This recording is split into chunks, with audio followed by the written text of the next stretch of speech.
सो hey guys, यहाँ पर आप देख सकते हैं प्रश्नावली 3.1 आज की इस वीडियो में पूरी खत्म करने वाले हैं। यूं आप सीख जाएंगे, लेकिन कॉन्सेप्ट आपको सीखना बहुत जरूरी है। जैसे इस अध्याय का नाम क्या है, 3 है अध्याय, आपका नाम क्या है, दो चर वाले रैखिक समीकरण युग्म। इसका मतलब क्या कहलाता है, ये है क्या आखिरकार, है ना।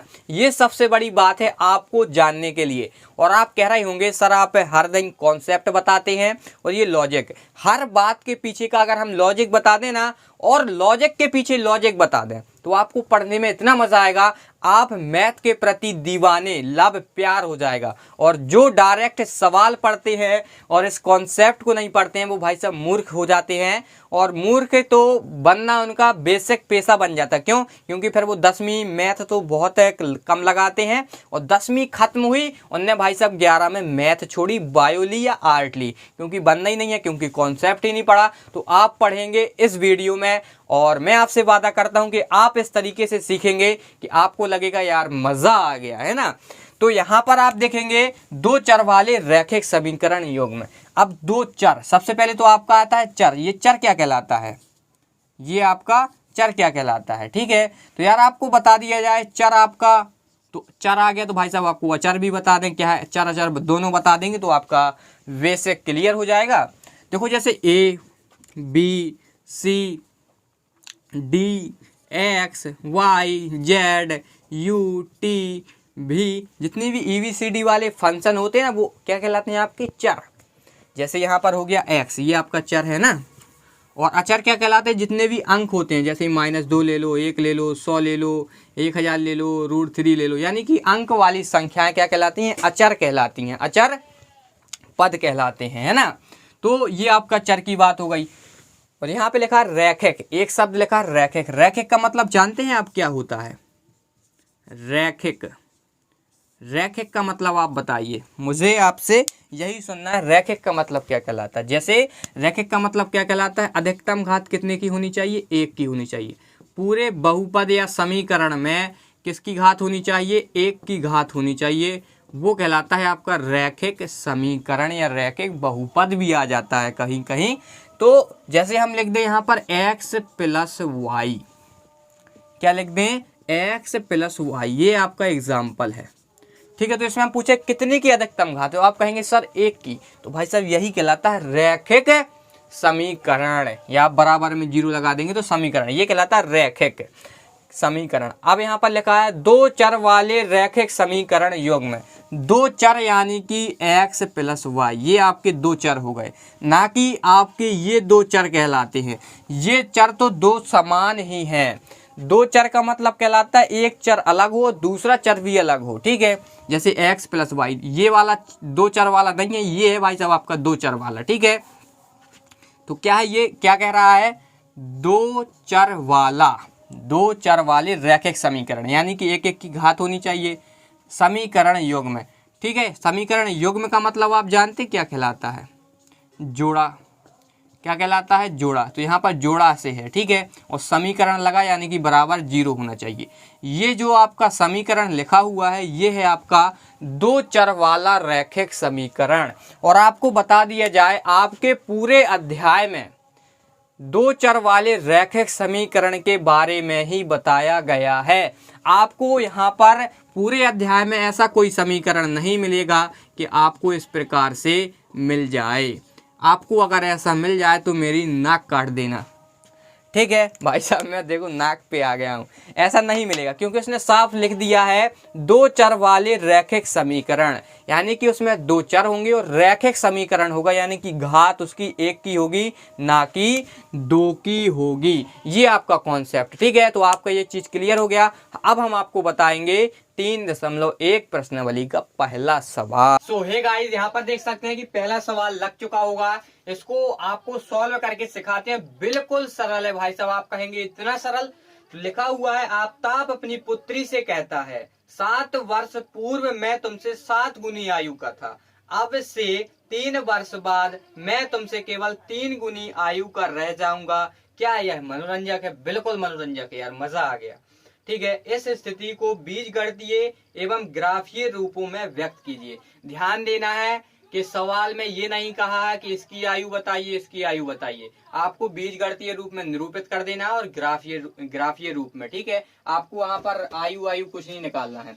तो सवाल आप देख ही सकते हैं, ऊपर लग गया होगा। सॉल्व करना है बिल्कुल सरल तरीके से। आप कहेंगे इतना सरल था यार, मजा ही आ गया, ठीक है। तो यहाँ पर आप देख सकते हैं कि हमने पहला सवाल यहाँ पर लगा दिया है। आप पढ़ते जाइए और समझते जाइए। तो आफताब अपनी पुत्री से कह रहा है कि 7 वर्ष पूर्व मैं तुमसे 7 गुनी आयु का था।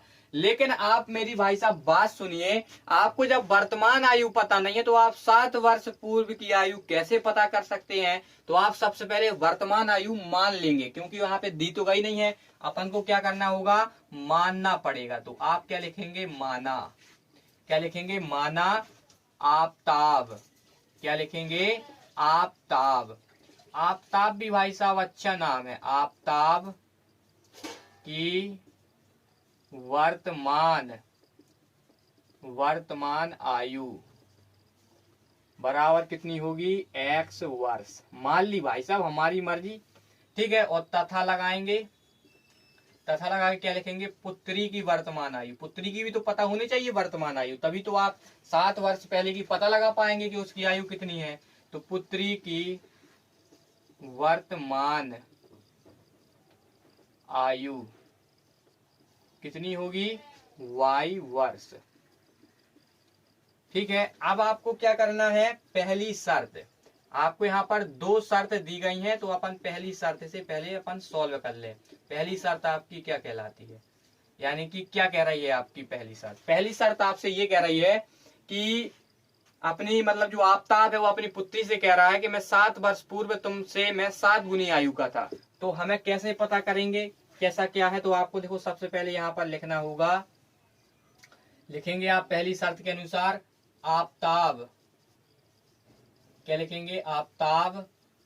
आफताब की 7 वर्ष पूर्व, आफताब की 7 वर्ष पूर्व की आयु क्या होगी? बताइए आप क्या होगी? देखो वर्तमान आयु x है, अगर उसमें हम 7 घटा दें तो हमें पता चल जाएगा ना कि 7 साल पहले कितनी आयु थी उसकी। तो x माइनस 7 वर्ष हो जाएगी, है ना। तो अब आपको पुत्री की भी निकालना है। तो पुत्री की 7 वर्ष पूर्व की आयु। अब देखो अभी उसकी y है, 7 साल पहले क्या रही होगी? y माइनस 7 होगी, है ना। बिल्कुल सिंपल लॉजिक है। यानी कि आपका आफताब कहना चाहता है कि मेरी 7 वर्ष पहले आयु अपनी बेटी से कितनी है? 7 गुनी है। अपनी बेटी से कह रहा है कि 7 गुनी थी, ठीक है। तो 7 गुनी थी, तो यहाँ पर यानी कि आपका जो आफताब है, आफताब अपनी पुत्री से यानी कि y से 7 गुनी था। लेकिन अब अपन गुणा किस में करेंगे? 7 का पुत्री में, क्योंकि देखो यहाँ पर जैसे मान लो मेरे पास 1 रुपए है और तुम्हारे पास 2 रुपए है। अब हम आपसे कह दें कि अब बराबर करना है, तो आप 1 रुपए 2 रुपए किसको देगो? बताइए। यानी कि 1 रुपए किसको दोगे? हमें दोगे ना, जिसका रुपए कम है। तो इसी प्रकार जिसकी आयु कम है उसकी में आप 7 का गुणा करेंगे, ना कि इसमें। कई लोग बच्चे भ्रमित हो जाते हैं कि जिसने उसने कहा है कि 7 गुनी आयु का था, तो आप उसी में गुणा कर देते हैं, जो कि रॉन्ग है ना। तो इसका आंसर क्या हो जाएगा? x माइनस 7 बराबर 7 का गुणा y में होगा तो हो जाएगा 7y और माइनस 7 49, ठीक है। तो क्या हो जाएगा? x minus 7 minus 7y plus 49। आप सभी इस साइड पर ले आए ये वाले, ठीक है। ये प्लस का तो माइनस का हो गया, ये माइनस का तो प्लस का हो गया। क्या हो जाएगा? x माइनस 7y और ये 49 में से 7 जाएगा तो कितना बचेगा? प्लस 42 बराबर 0। तो क्या हो जाएगा? x माइनस 7y बराबर माइनस 42। ये आपका पहला समीकरण है। क्या है? पहला समीकरण है। अब आपसे दूसरी शर्त क्या कह रही है? दूसरी शर्त से, ठीक है, दूसरी शर्त आपसे ये कह रही है कि 3 वर्ष, क्या कह रही है? कि अब से 3 वर्ष बाद मैं तुमसे केवल 3 गुनी आयु का रह जाऊंगा। तो हमें तो भाई साहब वर्तमान तो पता ही है, अब हमें 3 का उसमें क्या कर देना? ऐड कर देंगे, तो हमें 3 साल के बाद की आयु पता चल जाएगी। तो यहाँ पर आप क्या लिखेंगे? यहाँ पर आप लिखेंगे आफताब, आफताब की 3 वर्ष, आफताब की 3 वर्ष बाद की आयु कितनी हो जाएगी, x+3। ठीक है, और उसकी पुत्री की कितनी हो जाएगी, पुत्री की 3 वर्ष बाद की आयु कितनी हो जाएगी, y+3। यानी कि वो कहना चाहता है कि जो मेरी आयु है 3 वर्ष बाद, मेरी पुत्री, जो उसकी पुत्री है वो केवल कितनी गुनी रह जाएगी, 3 गुनी रह जाएगी। तो भाई साहब गुणा किस में होगा, पुत्री वाले में होगा, क्योंकि बराबर हमें पुत्री को करना है ना कि बाप को उसके, है ना, यानी कि उसके पिताजी को। तो क्या हो जाएगा, x+3। देखो आपको दिख रहा होगा, क्योंकि हाँ दिख रहा होगा। तो क्या हो जाएगा, x+3, 3y और +9। तो यहाँ पर आपका देखो क्या हो जाएगा कि x+3 -3y -9 बराबर 0। सिर्फ +3 -3y -9, यानी कि इस साइड अपन सब ले आए। तो क्या हो जाएगा, x -3y, और देखो 9 में से 3 जाएगा तो क्या आएगा, 6। ठीक है, तो अगर आप पक्षांतर करेंगे तो क्या हो जाएगा, ये हो जाएगा। यानी कि दूसरा आपका क्या है, x -3y बराबर 6। ये आपका क्या हो गया, बीजगणितीय रूप में हमने व्यक्त कर दिया। अब हमें क्या करना है, केवल ग्राफीय रूप में हमें व्यक्त करना है। तो यहां पर हम क्या लिखेंगे, ग्राफीय रूप, ग्राफीय रूप में हमें व्यक्त करना है। तो यहां पर लिखे हम ग्राफीय रूप। तो अब आपको बता दिया जाए, यहाँ पर आप सबसे पहले देख पा रहे होंगे कि हम एक अपनी रफ कॉपी में आ चुके हैं, जो ग्राफीय विधि से हमें सॉल्व करना था। ठीक है, तो देखो यहाँ पर सबसे पहले आपको 2 समीकरण हमने निकाले थे आपके बोर्ड पर, तो हमने वो लिख लिए हैं। सबसे पहले आपको क्या करना है कि लिखना है यहाँ पर समीकरण 1 से, इस प्रकार से आपको लिख लेना है। समीकरण 1 क्या है आपका, x - 7y बराबर -42। हम आपको क्या करना है, एक आपको ग्राफीय विधि से हल करना है। तो सबसे पहले आपको इसमें मान निकाल लेना है y का।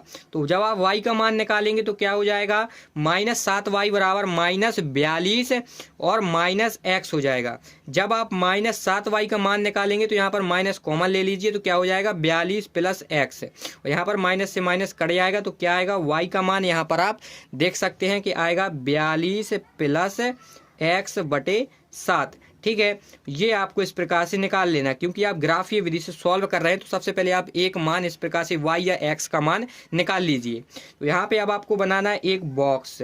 बॉक्स में क्या करना है, आपको मान ज्ञात करना है x और y के, और आपको 2 मान ज्ञात करना है x और y के। ठीक है, हम यहाँ पर क्या करेंगे, इस समीकरण में x का मान रखते जाएंगे और y की वैल्यू आती जाएगी।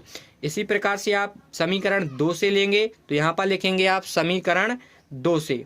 बेहद ही सरल है, देखो आपको हर चीज समझा दी जाएगी, पहले आप इतना समझ लीजिए। क्या है, x - 3y बराबर 6। यहाँ पर आप x का मान यहाँ पर निकालेंगे तो आएगा 6 + 3y। यहाँ पर भी आपको एक बॉक्स बना लेना है इस प्रकार से। ठीक है, यहाँ पर आप क्या करेंगे, y की वैल्यू रखते जाएंगे और x की आती जाएगी। ठीक है, अब देखो आपको x और y की वैल्यू कैसी रखनी है। अगर आप यहाँ पर देख सकते हैं, यहाँ पर हमें x की वैल्यू रखनी है, तो हमें x की वैल्यू ऐसी रखनी है कि छोटा मान आए। ऐसा नहीं है कि हम कुछ भी मान रखें और बड़ा आ जाए। ऐसा सोचना है कि चाहे आप माइनस की रखें चाहे प्लस की संख्या रखें, आपका यहाँ पे मान छोटा आना चाहिए। जैसे कि अगर यहाँ पर हम क्या करें, 0 रख दें x का मान यहाँ पर, तो यहाँ पर 0 रखें तो क्या आएगा, 42/7। तो 7 × 42, तो y का मान कितना आ जाएगा, 6 आ जाएगा। इसी प्रकार से आपको रखना है। फिर हम क्या करेंगे, यहाँ पर आप देख सकते हैं, यहाँ पर अगर हम -5 रख दें x की जगह, x की जगह -5 रख दें तो क्या होगा, 42 - 5। ठीक है, तो देखो क्या आएगा आपका, यहाँ पर देख लीजिए आप, 42 - 7, सॉरी 42 - आप 7 करेंगे तो क्या आएगा आपका, सबसे पहले 12 में से 6 जाएगा। ठीक है, तो वो 12 में से 7 जाएगा तो कितना बचेगा आपका, यहाँ पर 5, और यहाँ पर बचेगा 3, यानी कि 35, और 7 × 35, तो यहाँ पर आपका कितना आएगा, 5 आएगा। यानी कि -7 रखने पर 5 आया। इस प्रकार से भी आप रख सकते हैं, या केवल आप क्या रख सकते हैं, 7 रख सकते थे, तो यहाँ पर हो जाता 49 और 7 × 7 49, तो x का मान भी 7 आता, y का मान भी 7 आता, लेकिन हमने आपको समझाने के लिए रखा। अब जैसे यहाँ पर अपन y के मान रख दे 0, तो x का मान कितना आएगा 6, क्योंकि यहाँ पर 0 हो जाएगा पूरा फंक्शन, केवल 6 बचेगा। अब क्या रख दें हम यहाँ पर, y का मान रख दें 1, तो यहाँ पर 1 होगा इंटू 3, 3 और 6 हो जाएंगे 9। तो यहाँ पर अपन ने मान ज्ञात कर लिए हैं। इन बॉक्सों की मदद से हम ग्राफीय रूप में यहाँ पर आपको, यहाँ पर ये देखो, यहाँ पर ये ग्राफ है, अब इसमें आपको दर्शाना सिखाएंगे। तो क्या करते हैं, सबसे पहले इसको अलग कर लेते हैं और इसमें आपको अब समझाते हैं। तो आपको सबसे पहले क्या करना है, एक ग्राफ लेना है और ग्राफ की मदद से आपको कुछ भी ज्यादा नहीं करना है, आपको बीचों बीच एक लाइन इस प्रकार से खींच लेना है। ठीक है, खींच लीजिए आप। खींचने के बाद आप बिल्कुल बीचों बीच इस प्रकार से खींच लेंगे। खींच लिया और फिर आप क्या करेंगे, थोड़ा और बड़ा खींच लीजिए, पूरे में आपको अच्छी तरह से समझ में आ जाए। देखो, हम आपके लिए बिल्कुल रेडी रहते हैं हमेशा हमेशा के लिए, कि आपको ऐसा ना लगे कि यार हम अच्छी तरह से नहीं सीख पा रहे हैं। 1 2 3 4 5 6 7 सही है। अब आपको बीचों बीच एक और डंडी खींच लेना है इस प्रकार से। ठीक है, ये हमने यहाँ पर खींच ली। खींचने के बाद देखो, हम यहाँ पर पेन से बना रहा है, आपको पेपरों में पेंसिल से बनाना है, क्योंकि तो आपको नंबर नहीं मिलेंगे। क्योंकि हम यहाँ पर पेन से इसलिए बना रहे हैं क्योंकि आपको यहाँ पर दिख जाए, नहीं तो दिखेगा भी नहीं। ठीक है, तो यहाँ पर हम दिखने के लिए आपको क्या कर रहे हैं, पेन से बना रहे हैं। यहाँ पर आपके x प्लस के मान रहते हैं और यहाँ पर माइनस के रहते हैं और यहाँ पर y के प्लस में रहते हैं और यहाँ पर आपके माइनस में रहते हैं। तो यहाँ पर आप एक चार्ट अपना जो बनाया था बॉक्स, यहाँ पर देख सकते हैं x का मान ऋणात्मक 7 तक जाएगा और धनात्मक आपका 9 तक जाएगा। तो आपको 9 तक बनाना है। और यहाँ पर देख सकते हैं y का मान केवल धनात्मक जाएगा, कहाँ तक, अधिकतम कितना है, 6 है।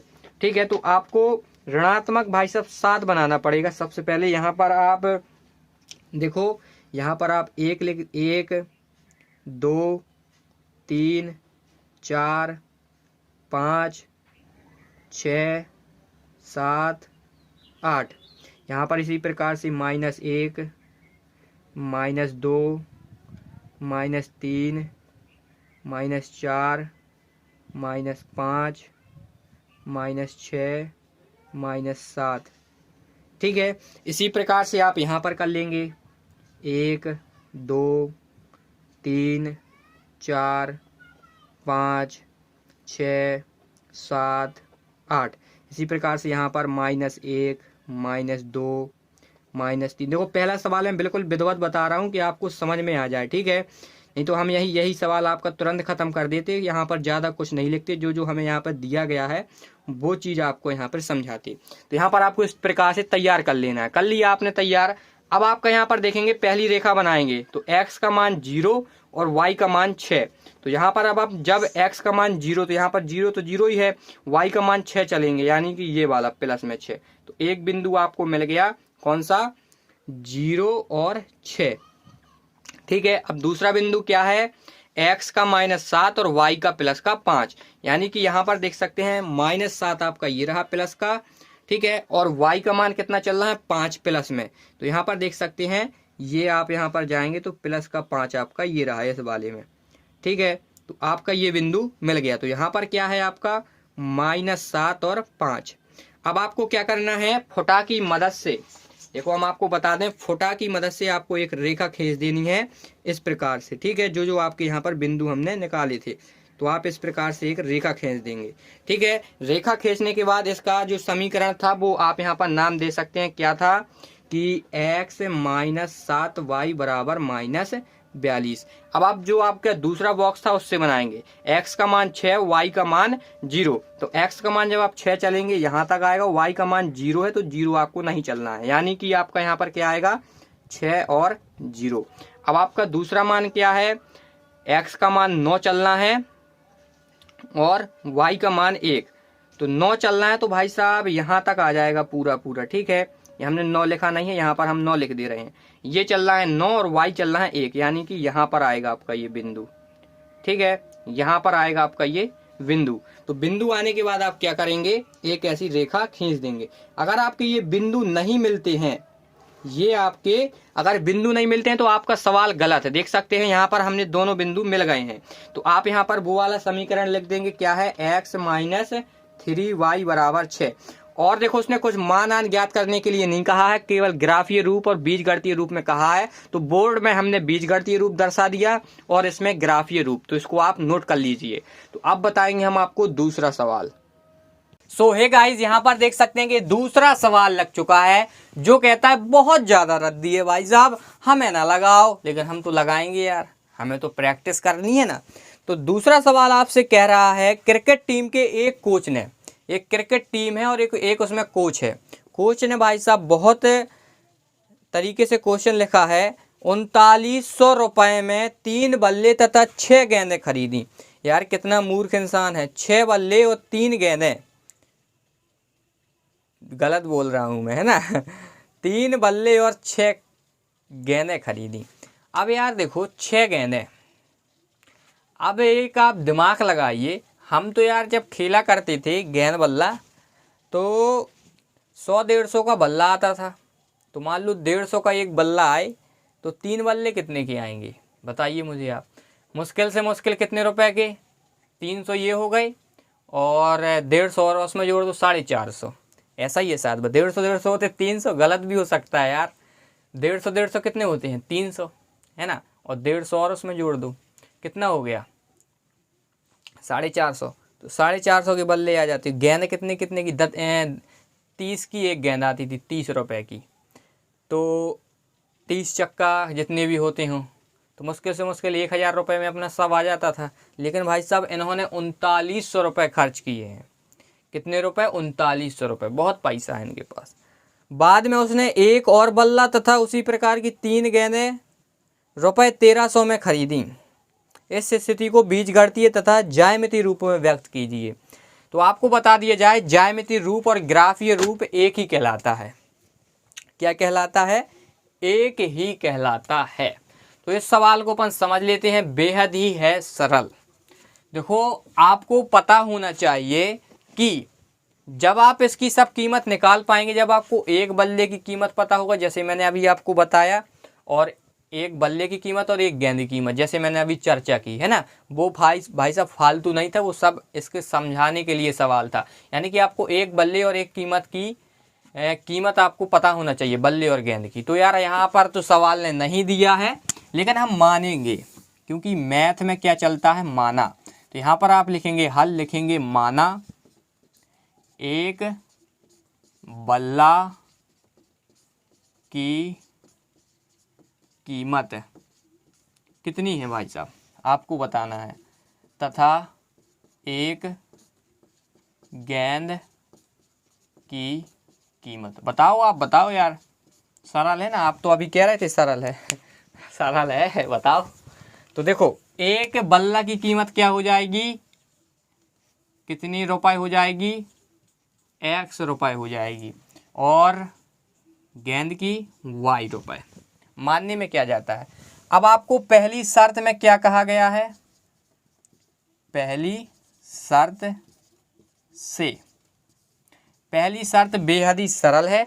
उसने ये कहा है कि हमने 3 बल्ले और 6 गेंदें 3900 रुपये में खरीदी हैं, यानी 3 गेंदें यानी कि 3x प्लस 6 गेंदें यानी कि 6y कितने रुपए में, 3900 रुपये में। अब हम ये क्यों क्लियर कर पाए, क्योंकि हमें एक बल्ला की कीमत पता है x है, तो 3 बल्ले की कीमत कितनी हो जाएगी, 3x। हमें एक गेंद की कीमत पता है y है, तो 6 गेंद की कीमत कितनी हो जाएगी, 6y। और हमने ये इसको जोड़ा क्यों, क्योंकि उसने दोनों मिलाकर 3900 रुपये के खरीदे थे। अगर इसको हम सरल करना चाहें तो इसमें 3 कॉमन आ रहा है, 3 कॉमन आ जाएगा, तो यहाँ पर बचेगा x प्लस 2y बराबर क्या है, 3900। ठीक है, अगर x प्लस 2y का मान निकालना चाहें तो क्या हो जाएगा, 3900 बटे 3, ये कट जाएगा, तो क्या आएगा, x प्लस 2y बराबर 3 कम 3, 3 त्रिका 9, ये आएगा आपका, है ना। तो इसका आप क्या कर सकते हैं, समीकरण 1 दे दीजिए। अब यहाँ पर आप क्या करेंगे, दूसरी शर्त से, क्या करेंगे, दूसरी शर्त से। तो यहाँ पर आप लिखेंगे दूसरी शर्त से, ठीक है। अब ये दूसरी शर्त क्या है, बेहद ही सरल। दूसरी शर्त में आप कह रहा है एक उसी प्रकार का बल्ला तथा उसी प्रकार की 3 गेंद है, तो x प्लस 3y बराबर कितने रुपए की खरीदी, 1300 रुपये की, इतना ही की खरीदी भाई साहब उसने साफ कह दिया है। तो ये हो जाएगा आपका दूसरा समीकरण।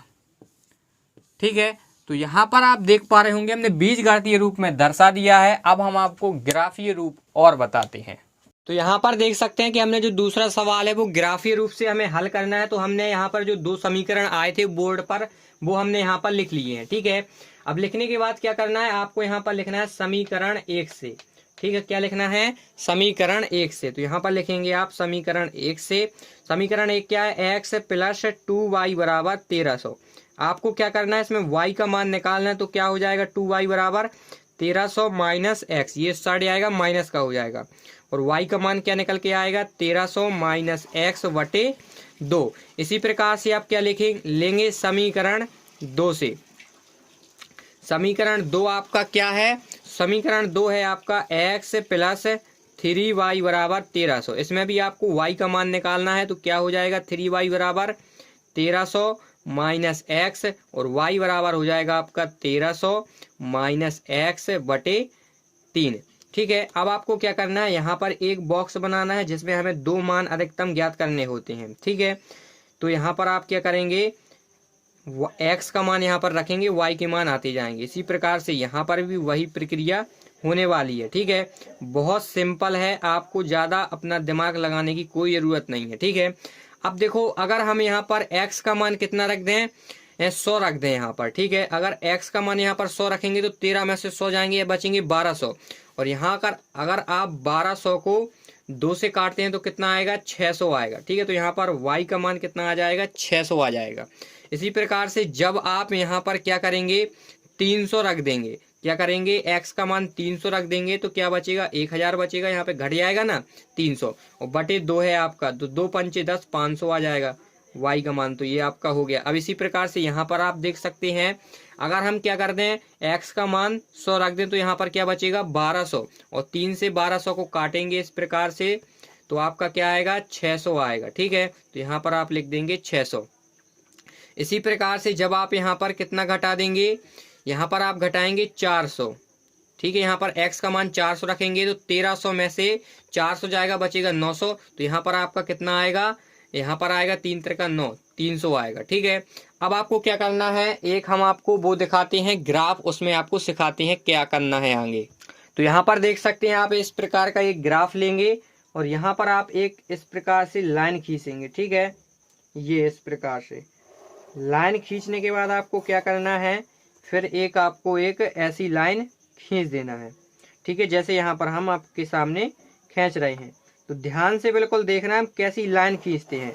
अब आपको बता दिया जाए, देखो यहाँ पर हमने लाइन, देखो ऐसा नहीं है कि हम यहाँ पर डब्बे के बीच से खींच देंगे, बिल्कुल गलत हो जाएगा। यहाँ पर x के मान माइनस में रहते हैं और यहाँ पर प्लस के रहते हैं, यहाँ पर y के मान प्लस में रहते हैं और यहाँ पर y के मान कैसे रहते हैं, माइनस में रहते हैं। तो यहाँ पर देख सकते हैं जो आपका वो है, जो आपका जो चार्ट है, देख सकते हैं बहुत 100, 200, 300 में है। तो यहाँ पर आप देखेंगे कि यहाँ पे इतना बड़ा है, तो आप कैसे मानेंगे, तो आपको क्या करना है, पैमाना मान लेना है।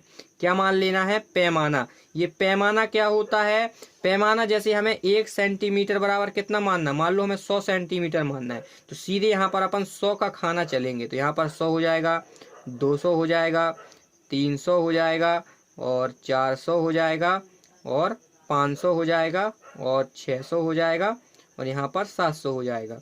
इसी प्रकार से यहाँ पर -100 हो जाएगा, -200 हो जाएगा, इसी प्रकार से 100 हो जाएगा, 200 हो जाएगा, 300 हो जाएगा, 400 हो जाएगा, 500 हो जाएगा, और 600 हो जाएगा।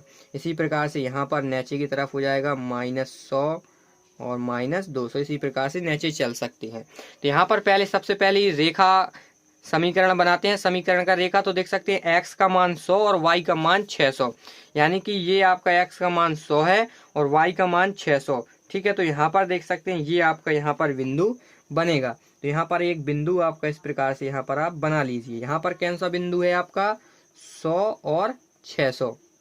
तो यहाँ पर आप इस प्रकार से लिख लीजिए। अब दूसरा बिंदु क्या है आपका, x का मान 300 और y का मान 500। तो यहाँ पर ये 300 आपका ये रहा, और 500 आपका कहाँ रहा, ये यहाँ पर जाएंगे आप, 500 ये रहा। ठीक है, ये कितना है आपका, 300 और 500। अब आप क्या करेंगे, वो इनकी मदद से एक रेखा खींच देंगे।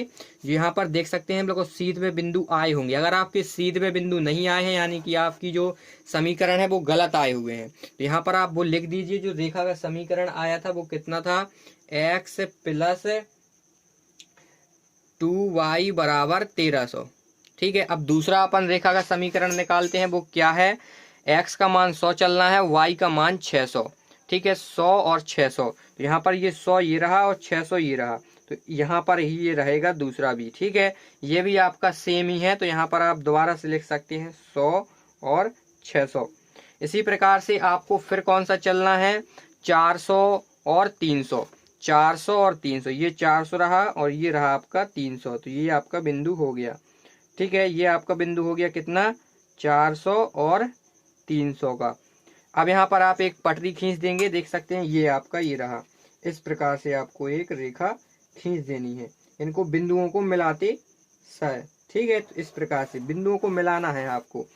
अब ये रेखा कौन सी है आपकी, यहाँ पर आप लिख दीजिए पूरा। इसका समीकरण क्या था कि यहाँ पर लिखा x प्लस 3y, तो यहाँ पर लिख देंगे x प्लस 3y बराबर 1300। ये आपका आंसर हो चुका है। ठीक है, तो अब हम आपको बताएंगे तीसरा सवाल। सो हे गाइस, यहाँ पर देख सकते हैं कि तीसरा सवाल लग चुका होगा। तो यहाँ पर पढ़ते हैं आखिरकार ये आपकी किताब क्या कहती है। बेहद ही सरल क्वेश्चन है, मज़ा भी आने वाला है। 2 kg सेब और 1 kg अंगूर का मूल्य किसी दिन ₹160 था। एक महीने बाद 4 kg सेब और 2 kg अंगूर का मूल्य ₹300 हो जाता है। इस स्थिति को बीजगणितीय तथा ज्यामितीय रूपों में व्यक्त कीजिए। देखो, ज्यामितीय ग्राफीय रूप एक ही कहलाता है। ठीक है, सबसे पहले आप ये जान जाओ। अब आपको कह रहा है कि ये सब आप ज्ञात कीजिए, लेकिन आपको ये पता है कि 1 kg सेब की कीमत क्या है और 1 kg अंगूर की कीमत क्या है, उसमें तो दी नहीं गई है, और इसके बिना आप सवाल नहीं लगा सकते हैं। तो सीधी सीधी बात है कि आपको मानना पड़ेगा। तो यहाँ पर आप क्या लिखेंगे, हल। यहाँ पर आप मानेंगे, माना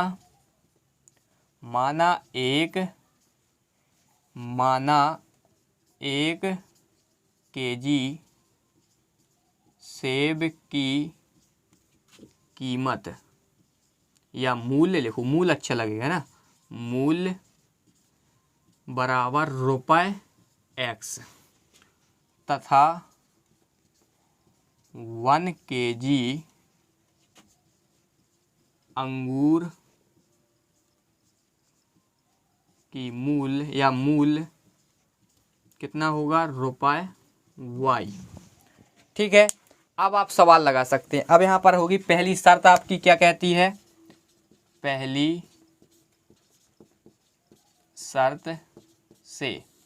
ठीक है, पहली शर्त आपकी क्या कहती है, कह रहा है कि 2 kg सेब यानी कि 2x प्लस 1 kg अंगूर यानी कि y कितने रुपए के हैं, 160 रुपए के हैं। अब हमें 1 kg सेब का मूल्य पता था x है, तो 2 किलो सेब का मूल्य कितना हो जाएगा, 2x। गिर जा। और यहाँ पर हमें पता है 1 kg अंगूर का मूल्य कितना है, y है।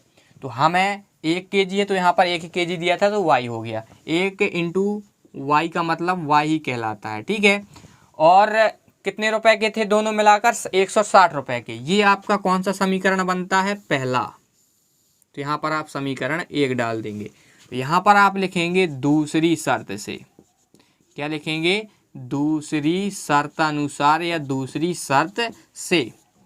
क्या है आपकी, कह रहा है 1 महीने बाद 4 kg सेब और 2 kg अंगूर का मूल्य 300 हो जाता है, यानी कि 4x प्लस 2y बराबर 300।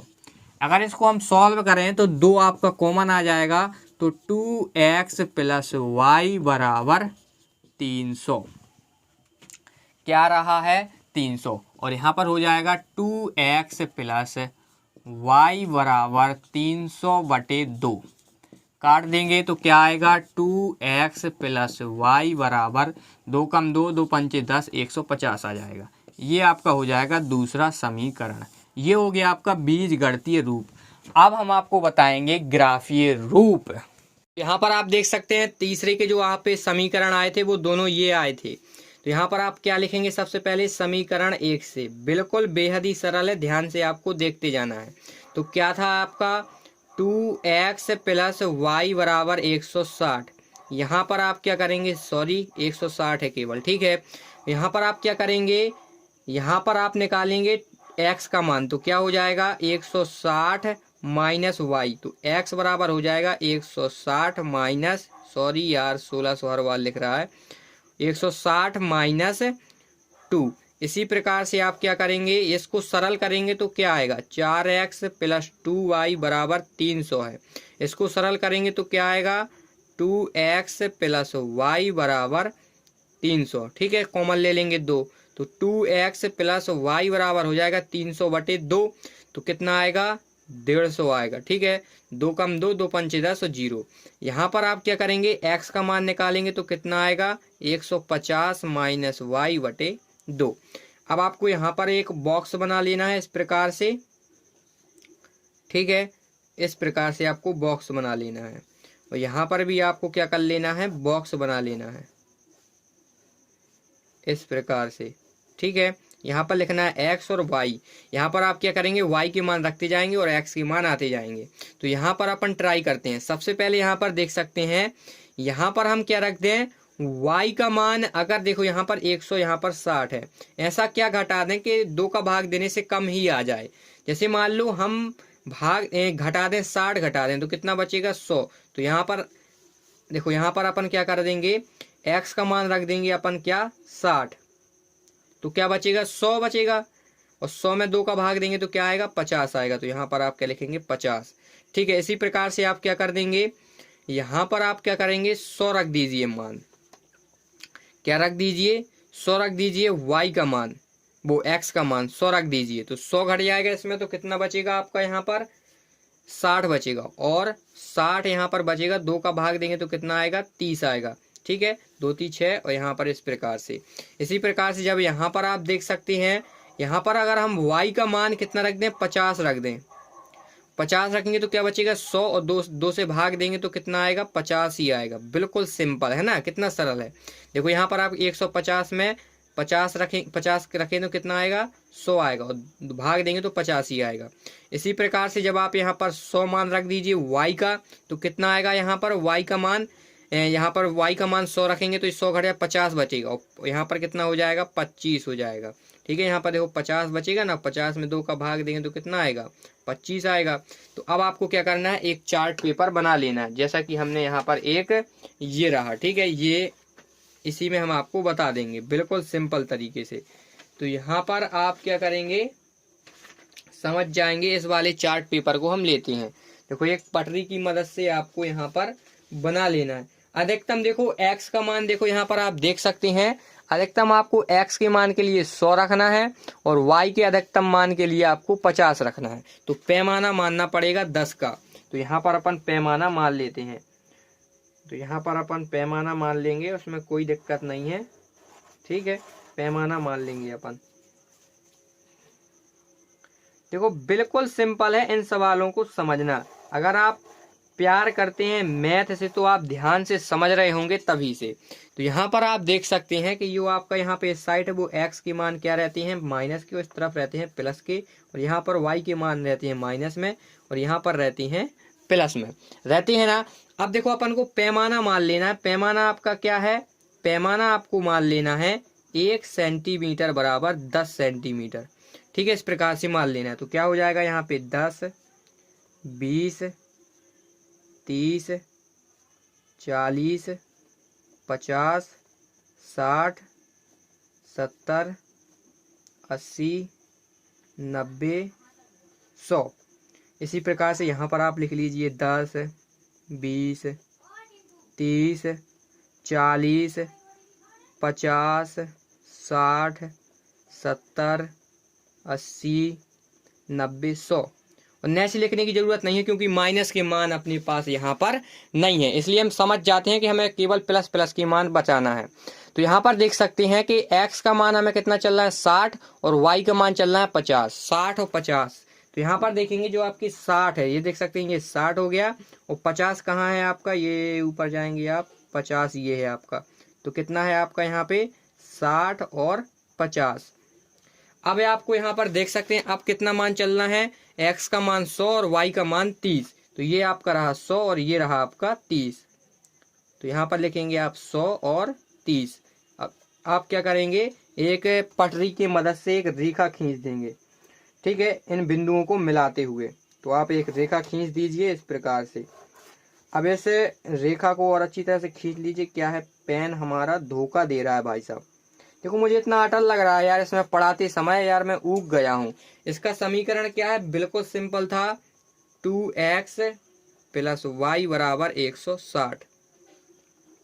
इस प्रकार से आप देखेंगे। दूसरा क्या है, x का मान 50 और y का मान 50 चलना है, ठीक है, ये रहा, ठीक है, इस प्रकार से ये रहा बिंदु। कौन सा है ये, 50 और 50 का। अब दूसरा बिंदु क्या है आपका, x का मान 100 और y का मान 25।